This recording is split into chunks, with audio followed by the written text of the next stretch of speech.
तो दोस्तों, अब दुनिया में वो होने जा रहा है जो पहले भारत सहित कई देशों ने सोचा भी नहीं था। और तो और जिस बात का डर अमेरिका को अब तक सता रहा था, वो शायद अब सच होने वाली है। दरअसल हाल ही में भारत, चीन और रूस की नई करेंसी की योजना ने वैश्विक वित्तीय बाजार में हलचल मचा दी है, जहां इन देशों द्वारा बनाई गई नई योजना से डॉलर के प्रभुत्व को चुनौती मिलने की संभावना जताई जा रही है।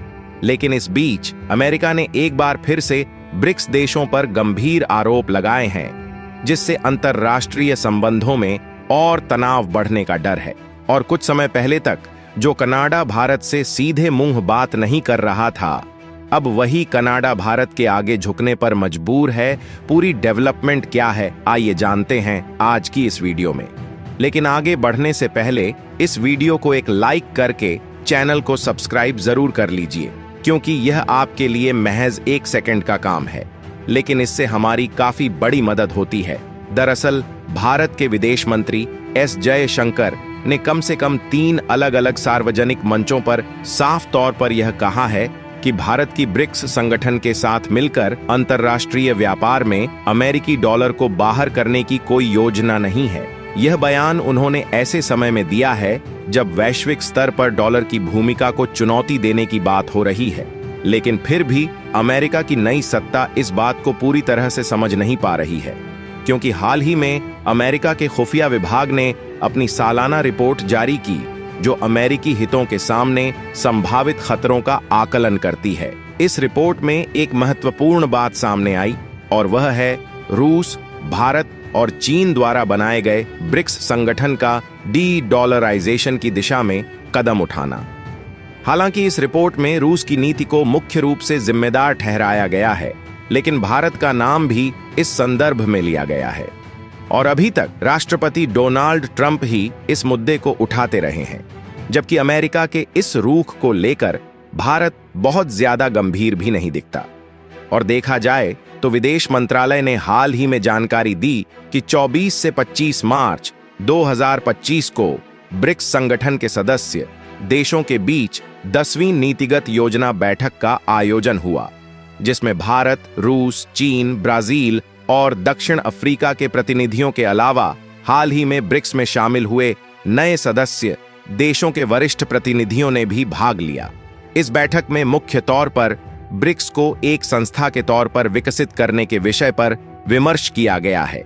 साथ ही हाल के विस्तार के बाद संगठन का भावी एजेंडा व प्राथमिकता क्या होनी चाहिए, इस पर भी विमर्श किया गया है। और विदेश मंत्रालय के अलावा अंतर्राष्ट्रीय कारोबार की मौजूदा स्थिति, आर्टिफिशियल इंटेलिजेंस गवर्नेंस और बहुदेशीय शांति सुरक्षा फ्रेमवर्क में बदलाव जैसे दूसरे मुद्दे भी बैठक में उठे। और देखा जाए तो इस सालाना रिपोर्ट में अमेरिका के लिए सबसे बड़े खतरे के तौर पर रूस को चिन्हित किया गया है, जहां रिपोर्ट के अनुसार रूस लगातार पश्चिमी देशों द्वारा नियंत्रित अंतर्राष्ट्रीय संगठनों जैसे कि संयुक्त राष्ट्र (UN) में गड़बड़ी फैलाने की कोशिश कर रहा है। इसके अलावा यह रिपोर्ट यह भी बताती है कि रूस ने वैश्विक मंचों पर अपनी भूमिका को बढ़ाने और पश्चिमी शक्तियों के प्रभाव को चुनौती देने के लिए साजिशें तेज कर दी हैं, जिसमें ब्राजील, भारत, रूस, चीन और दक्षिण अफ्रीका की सदस्य वाला ब्रिक्स डी-डॉलराइजेशन की नीति को आगे बढ़ा रहे हैं। वैसे पूरी रिपोर्ट में भारत के लिए एकमात्र अच्छी बात यह है कि इसमें लश्कर-ए-तैयबा जैसे भारत विरोधी आतंकी संगठन को अमेरिका के लिए भी खतरा के तौर पर चिन्हित किया गया है। और संभव है कि इन संगठनों के खिलाफ अमेरिकी एजेंसी का दबाव आने वाले दिनों में और देखने को मिलेंगे। लेकिन दोस्तों, आपको यह जानकर हैरानी होगी कि कनाडा और भारत के बीच रिश्तों में अचानक गर्माहट आई है, जिसका मुख्य कारण था ट्रंप की टैरिफ धमकी। क्योंकि जब खालिस्तान मुद्दे पर दोनों देशों के बीच तनाव बढ़ रहा था, तब अमेरिका के पूर्व राष्ट्रपति डोनाल्ड ट्रंप की व्यापारिक नीतियों ने कनाडा को भारत के और करीब ला दिया।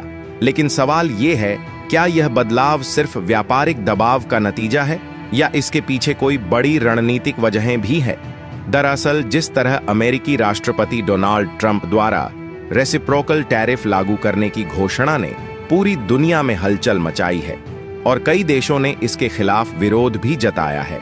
लेकिन ट्रंप अपने फैसले से पीछे हटने को तैयार नहीं है। जबकि इस व्यापारिक दबाव के बीच खालिस्तान मुद्दे पर खराब हुए भारत और कनाडा के रिश्ते अब एक नई दिशा में आगे बढ़ सकते हैं, क्योंकि हाल ही में ट्रंप की टैरिफ धमकी से दोनों देशों के बीच तनाव के बावजूद इस हालात ने उन्हें अपने संबंध सुधारने का एक नया मौका दिया है।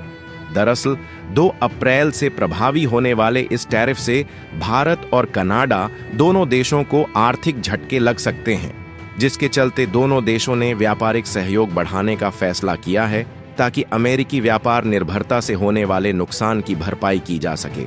और अगर आपको नहीं पता तो बता दूं, साल 2023 में भारत और कनाडा के रिश्तों में उस वक्त खटास आ गई थी जब पूर्व प्रधानमंत्री जस्टिन ट्रूडो ने खालिस्तानी नेता हरदीप सिंह निज्जर की हत्या का आरोप भारत पर लगाया था, जिसके बाद दोनों देशों ने एक दूसरे के राजनयिकों को निष्कासित कर दिया, जिससे रिश्ते और भी तनावपूर्ण हो गए। लेकिन अब नए प्रधानमंत्री मार्क कार्नी के सत्ता में आने के बाद कनाडा ने भारत से अपने रिश्तों को सुधारने की दिशा में कदम बढ़ाए हैं और यह नई शुरुआत दोनों देशों के रिश्तों को फिर से मजबूत बनाने में कारगर साबित हो सकती है, क्योंकि यहां पर ट्रंप के नए रेसिप्रोकल टैरिफ से भारत और कनाडा दोनों को ही आर्थिक नुकसान का सामना करना पड़ सकता है। और अब ब्लूमबर्ग की रिपोर्ट के मुताबिक इन दोनों देशों ने अपने मतभेदों को दरकिनार कर अमेरिकी टैरिफ के प्रभाव को कम करने की एक साझा रणनीति पर विचार करना शुरू किया है, जिसको लेकर कनाडाई अधिकारियों का कहना है कि भारत के साथ बेहतर व्यापारिक संबंध अब कनाडा के लिए सबसे बड़ी प्राथमिकता बन गए हैं। हालांकि हैरानी वाली बात यह है कि जहां एक तरफ कनाडा भारत से संबंध सुधारने की कोशिश कर रहा है, वहीं इन कोशिशों के बीच कनाडा ने एक नया विवादित बयान दिया है, जिसको लेकर कनाडा के एक खुफिया अधिकारी ने दावा किया है कि भारत कनाडा के चुनावों में हस्तक्षेप कर सकता है। और अब इस बयान से दोनों देशों के बीच फिर से तनाव बढ़ सकता है। लेकिन देखा जाए तो ट्रंप की व्यापारिक नीतियों ने भारत और कनाडा के बीच रिश्तों को एक नई दिशा दी है और अब दोनों देशों के बीच व्यापारिक संबंध मजबूत होने की संभावना बन रही है। हालांकि खालिस्तानी मुद्दे और राजनीतिक आरोपों की वजह से यह साझेदारी कितनी स्थिर और लंबी चलेगी, यह देखना वाकई दिलचस्प होगा। क्या दोनों देशों के बीच आर्थिक सहयोग इन विवादों से ऊपर उठ सकेगा या फिर पुराने तनाव फिर से उभरेंगे? यह सवाल आने वाले समय में निश्चित रूप से अहम साबित होने वाला है। लेकिन जिस तरह से भारत, रूस और चीन की नई करेंसी योजना ने दुनिया भर में हलचल मचाई है, आने वाले समय में यह देखना दिलचस्प होगा क्या अमेरिका इसके खिलाफ कोई सख्त एक्शन लेता है या फिर डॉलर को इस करेंसी के आगे झुकने पर मजबूर होना पड़ेगा। वैसे इस मुद्दे पर आपकी राय क्या है, हमें कमेंट बॉक्स में जरूर बताएं और भारत से जुड़ी इसी तरह की इंफॉर्मेटिव वीडियो पाने के लिए वीडियो को लाइक करें, दोस्तों में शेयर करें और चैनल को सब्सक्राइब अवश्य करें। जय हिंद, जय भारत।